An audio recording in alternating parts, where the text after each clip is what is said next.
bera kusimu baba banyumya byabo katoba bali mukola mukantu kalabika kantu ne Spice ayina oluyimba olulungi apushinga oluyimba akantu bakaleke.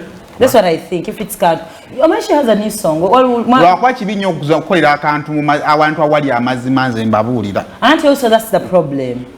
Wakati mu kantu mwana ajja kwogera ekigambo kikulumu omuganda gamba n'ekirala abayimbi kyebeerabira. Me, one thing I don't want with stunts is abantu audience buli omu alina entegeera ye.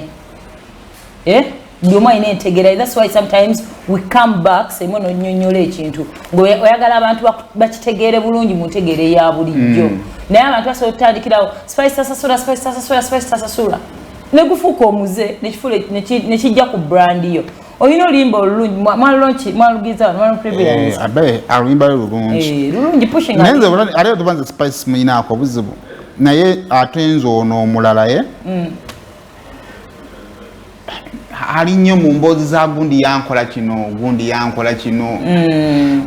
ensene abantu bakolimye kati kiba kistampinga emboozi za gundi yankola kino at times you move on kati nsala nnyo okwezimbanga artist wa gundi ate gundi nankola kino because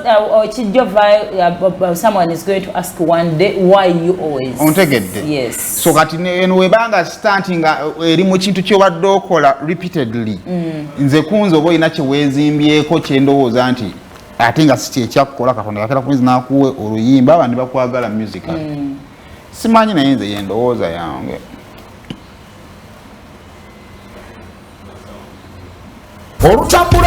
olutambula mu ba celebrities what's up na comeback seeding tokwata ku remote yo